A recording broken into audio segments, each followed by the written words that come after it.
ಇವಾಗ ಆನ್ ಇದೆಯಾ, ಇನ್ನೊಂದು 5 ನಿಮಿಷಲ್ಲಿ ನೋಡಿ ಹಂಗೆ ಟಕ್ ಅಂತ ಆಫ್ ನೋಡಿ. ಇವಾಗ ನೋಡಿ ಆಗ ನೋಡಿದ್ದೀನಿ, ತಿರ್ಗಾ ಅದೇ ಥರ ಬರ್ತಾಯಿದೆ ನೋಡಿ, ಕಂಬದಲ್ಲೇ ಬರ್ತಾಯಿದೆ. ರೂಪನಗರ ಎಂಜಾರ್ಲೆ ಒಟ್ಟು ಅಂಗನವಾಡಿ ದೇವಸ್ಥಾನ, ಮುನೇಶ್ವರ ಟೆಂಪಲ್ಲು, ದಿನ್ನೆ ಮನೆಗಳು ರೋಡು ನೋಡಿ. ಆ ಕಡೆ ಲೈಟ್ ಉರಿತಾ ಇದೆಯಾ ನೋಡಿ, ಇಲ್ಲೇ ಸೌಂಡ್ ನೋಡಿ ಹೆಂಗೆ ಬರ್ತಾಯಿದೆ. ಮನೆ ಒಳಗಡೆಲ್ಲ ಇದೇ ಸೌಂಡ್ ಬರುತ್ತೆ, ಟಿ ವಿದಲ್ಲಿ ಸೌಂಡ್ ಬರ್ತಾಯಿದೆ. ಇದು ಕಂಬ ಎಷ್ಟಿದೆ ಸರ್ ಕಂಪ್ಲೇಂಟ್ ಕೊಡೋದು? ಬಂದು ಕಂಪ್ಲೇಂಟ್ ಕೊಡ್ತಾನೆ ಇದ್ದೀರಿ. ನಿಮಗೆ ಏನು ಕೇರೆ ಮಾಡ್ತಾಯಿಲ್ಲ. ಇದೋ ಸರ್ ಬರ್ತೀನಿ ಅಂತಾರೆ, ಬರ್ತಾನೆ ಇಲ್ಲ ಸರ್. ಇದು 5 ಕಿತ ಕಂಪ್ಲೇಂಟ್ ಕೊಟ್ಟಿದ್ದೀನಿ ಸರ್, ನಾನು ಬಂದೇ ಇಲ್ಲ.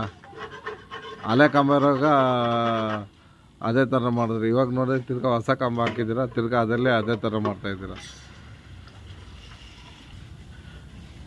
ಇಲ್ಲಿ ಮನೆಯಲ್ಲಿ ಕರೆಂಟ್ ಮಳೆ ನೀರು ತುಂಬ್ಕೊಂಡ್ರೆ ಮನೆಯೆಲ್ಲ ಶಾಕ್ ಹೊಡಿತೈತೆ ಗೊತ್ತಾ ಸರ್. ಈ ಥರ ಸೌಂಡ್ ಬಂದರೆ ಏನು ಮಾಡೋದು ಹೇಳಿ? ಟಿ ವಿದಲ್ಲಿ ಸೌಂಡ್ ಬರುತ್ತೆ, ಇಲ್ಲಿ ಕಂಬದಲ್ಲಿ ಫುಲ್ ಸೌಂಡ್ ಬರ್ತಾಯಿದೆ ನೋಡಿ. ಬರ್ತೈತೆ ಹಂಗೆ ಆನ್ ಆಗುತ್ತೆ, ತಿರ್ಗಾ ಹಂಗೆ ಆಟೋಮೆಟಿಕ್ ತಿರ್ಗಾ ಅದೇ ಥರ ಆಗುತ್ತೆ. ಏನು ಮಾಡ್ಬೇಕು ಹೇಳಿ?